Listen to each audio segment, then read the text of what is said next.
कहाँ जा रहे हो? सुरजीत जी जाइएगा नहीं।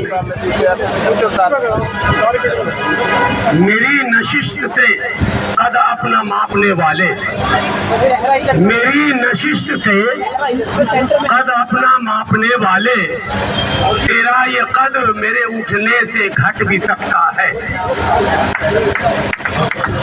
मेरी नहीं, एक विनती है, क्योंकि हमारे सम्मानित लोग, मैं इधर खड़ा होना नहीं चाहता, उनका चेहरा भी तो दिखना चाहिए, इसलिए मैं सोचता हूँ इधर खड़ा हो जाऊँ। आप फोकस रखें, हमारे बीच बहुत सम्मानित लोग बैठे हुए हैं, उन पर। मेरी नशिश से कद अपना मापने वाले, तेरा ये कद मेरे उठने से घट भी सकता है। अभी बेसात बिछी है, अभी गुरूर न कर, अभी बेसात बिछी है, अभी गुरूर न कर, संभल के चल के ये पासा पलट भी सकता है।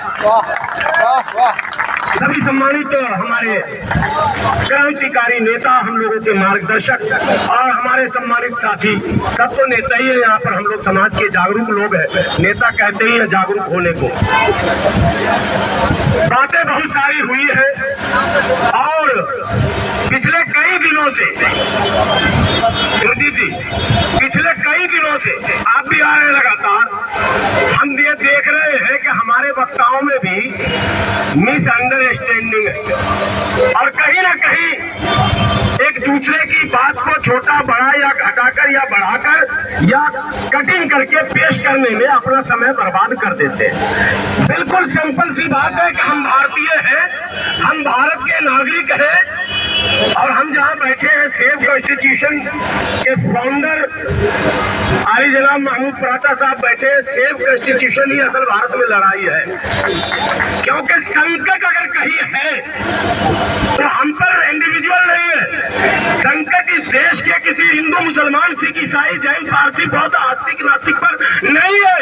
संकट किसी बिहार बंगाल उड़ीसा झारखंड और दिल्ली और राजस्थान और हरियाणा और पंजाब और तमिलनाडु और केरल और क्षेत्र का भी नहीं है। संकट अगर है तो यहाँ संविधान पर है, चूंकि संविधान ने जो व्यवस्था दी थी उसमें समता समानता सबका समान अधिकार की बात कही गई है और उसी को ये पेट में किनको दर्द होता है, जो समता के विरोधी है, जो समानता के विरोधी है, जो इक्वलिटी के खिलाफ चलने वाले लोग हैं, पेट में मरोड़ उनके है कि ये क्या हो गया। अच्छा वाला चल रहा था, आज चाहे वो अपने भाषणों में मुगलों को कोसे, ऐबक को कोसे, तुगलक को कोसे, बलबन को कोसे, खिलजी को कोसे, किसी को वो गाली दे, लेकिन सच्चाई ये है कि पेट में दर्द तो 26 जनवरी 1950 से शुरू हुई। ये असली हकीकत है, वरना सब मजे मजे में था। अकबर के राज में कौन उनके साथ परेशानी थी, हम कहाँ थे भाई, वही तो थे, तब भी वही थे। अंग्रेज जब आए तब इनको धीरे धीरे जो पर कतरना इनका शुरू हुआ, चूंकि क्रिश्चियनिटी ने रियलिटी में इक्वलिटी की तरफ कदम बढ़ा दिया था, यानी अंग्रेजों ने।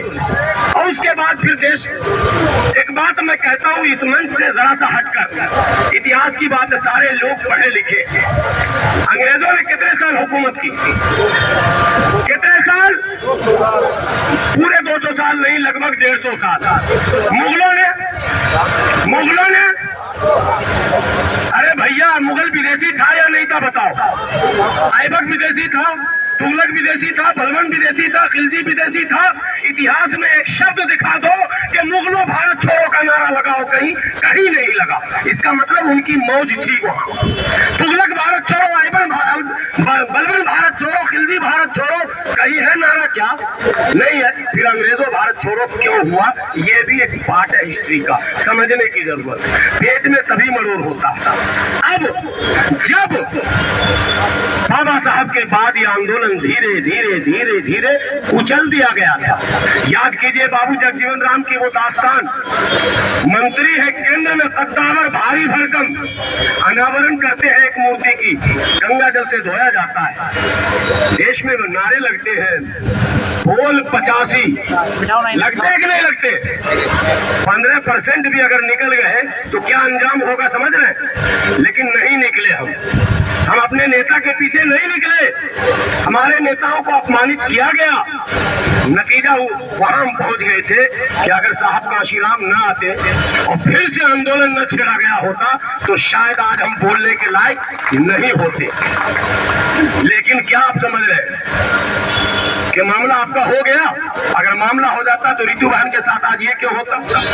और ये इकलौती है तो आप बताओ, हमारे लोगों ने यूनिवर्सिटी में आत्महत्या कर लिया, उनको पढ़ने का माहौल नहीं दिया गया, उनको पढ़ने का माहौल नहीं दिया गया। और ये लगातार घटनाएं घटती है। दूर देहात गांव में जाओ, घटनाएं दबा दी जा रही है। मुजफ्फरनगर में तो एक ही हफ्ते में 2 घटना घट गई, बच्चों को पीटने का, और पीटने का नहीं, पिटवाने का। अरे पीटना, अगर गुरु पीटते, आज तो 5 सितंबर है, गुरु का दिन बताया जाता है। अगर गुरु पीटते तो एक बार को माना जाता कि गुस्से में गुरु ने पीट दिया।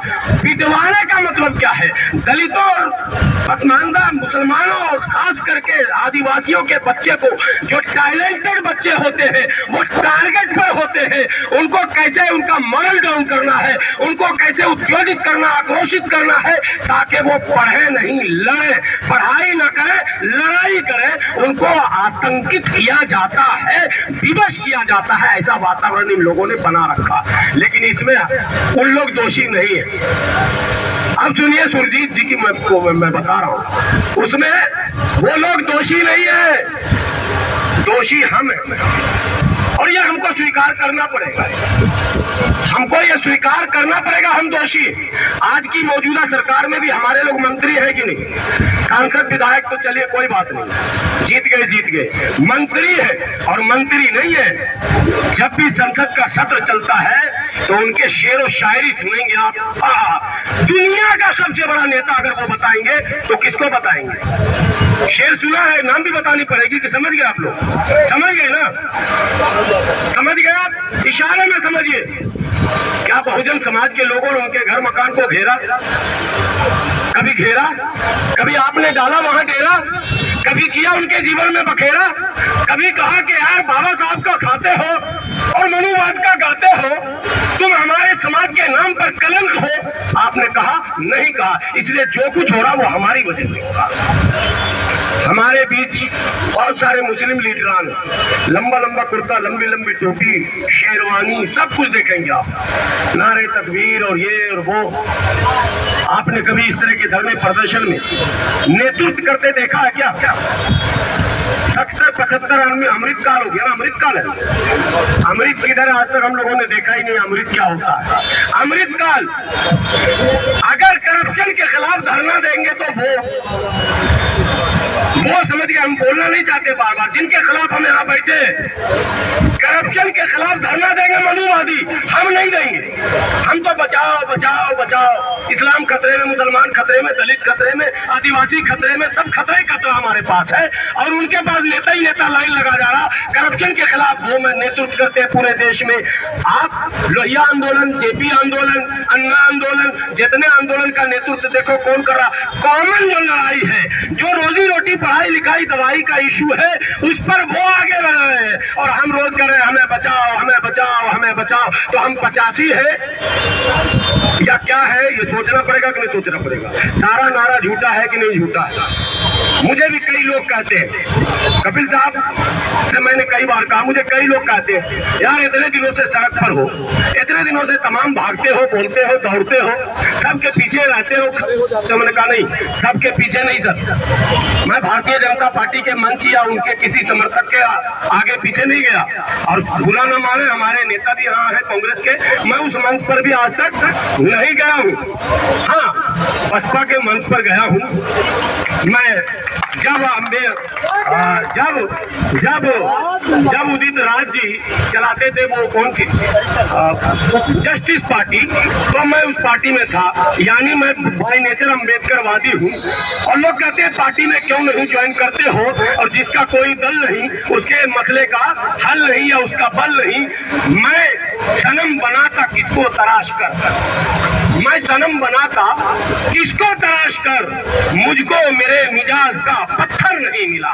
मसला ये है कि हम किसके नेतृत्व में चलेंगे साहब? जिसको हम ताकत देते हैं, समझ में कुछ नहीं आता, यकीन किस पर किया जाए? गला तो भाई से मिलकर भी भाई काट लेता है। तरक्की की दुआ रब से भला किसके लिए मांगू? जिसे सर पर बैठाता हूँ वही सर काट लेता है। ये हमारे घर के भेदी जो है यही लंका ढा रहे हैं, जो बहुजन समाज के नाम पर, जो बाबा साहब के नाम पर, जो तथागत बुद्ध के नाम पर जो लोग राजनीति कर रहे हैं और जो धर्म के नाम पर राजनीति कर रहे हैं, ये सभी लोग लगातार अपने पीछे चलने वालों को कहीं न कहीं धोखा दे रहे हैं। इसीलिए मिशन कमजोर हो जा रहा है, आंदोलन कमजोर हो जा रहा है। या तो हम नहीं समझ पा रहे हैं, या तो हमारे बड़े लीडर नहीं समझ पा रहे हैं, या तो वो समझ रहे हैं हमें नहीं समझा पा रहे। कुछ तो है मसला जरूर, कुछ तो है मसला जरूर। अगर सबको हम नहीं समझा पाएंगे और सबको हम हकीकत नहीं बता पाएंगे, क्या मजबूरी है हमारे उन नेताओं की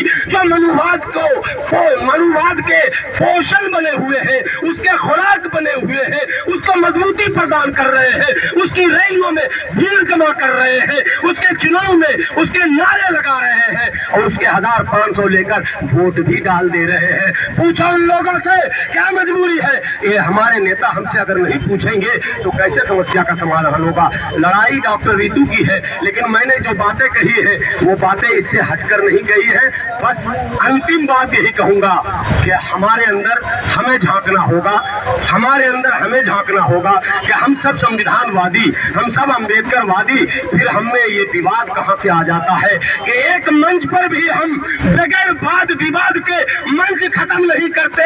इससे बड़ा दुर्भाग्य क्या होगा जब हम 100, 200, 500 की भीड़ में एक मत नहीं हो सकते, जब इस मनुवादी प्रिंसिपल के खिलाफ लड़ने के लिए भी हमें एक मत नहीं हो सकते, तो आप इस देश के करोड़ों दलितों, करोड़ों बहुजनों को कैसे एक कर सकते हैं? ये सोचने का विषय हमारे लिए होना चाहिए, ये हमारे लिए चिंता का विषय होना चाहिए। इसी विनती के साथ, इसी निवेदन के साथ, अगर किसी की दिल आजारी हुई हो तो मैं माफी के साथ मैं माफी चाहता हूं, लेकिन एक विनती करता हूं, चाहे आप किसी भी दल में हो, चाहे आप किसी भी पार्टी में हो, चाहे आप किसी भी संगठन में हो, लेकिन खुदा की कसम आप हैं अगर भारतीय, आप हैं अगर अम्बेडकरवादी और आप चाह रहे हैं कि संविधान अक्षरशः लागू हो, तो आपको ऐसी तमाम लड़ाइयों में यह न देखना है कि महमूद पराजा साहब नेतृत्व कर रहे हैं, कहीं वो न नेता बन जाए। यह न देखना है कि भानु प्रताप साहब अगर नेतृत्व कर रहे हैं, कहीं वो न नेता बन जाए, कहीं कपिल साहब न नेता बन जाए, कहीं सुरजीत साहब न नेता बन जाए, हमारे मंत्री जी पीछे बैठे हैं। कई बार लोग ये सोचते हैं कि मंत्री जी न नेता बन जाए। अरे मंत्री जी तो मंत्री बन चुके हैं, अब इससे तो बड़े नेता तो मुख्यमंत्री ही बनेंगे और हमारी शुभकामना, हम लोग तो चाहते हैं कि ऐसे मुख्यमंत्री दिल्ली में होने चाहिए। ये मेरा दुर्भाग्य है कि ऐसा नेता होते हुए भी मुख्यमंत्री न बना। या तो मंत्री जी ने हमको नहीं समझाया, या हमने मंत्री जी को नहीं समझाया, या समाज ने मंत्री जी को नहीं समझा, या मंत्री जी ने समाज को नहीं समझा। देखिए कहीं न कहीं तो मिसअंडरस्टैंडिंग है, इसी को खत्म करना। ये धरना बहुत सौभाग्य लेकर आया है, अच्छे संकेत, अच्छे संदेश लेकर आया है। हम लोगों को एक बार मंथन चिंतन करके बैठ के तय करना है। लड़ाई अगर संविधान की है, चाहे मिशन जय भीम हो, चाहे कोई भी मिशन हो, हम सब मिलकर इकट्ठे होकर एक आवाज होकर जो नेतृत्व करता हो उसके पीछे कर्मशः उसके आदेश का पालन करते रहेंगे। नमस्कार, आदाब, खुदा हाफिज, जय भीम, नमो बुद्धाय। अगर आपने अभी तक हमारा चैनल सब्सक्राइब नहीं किया है तो सब्सक्राइब करें और घंटी का बटन बिल्कुल भी दबाना ना भूलें ताकि सभी लेटेस्ट खबरें पहुंच सकें आप पे सबसे पहले।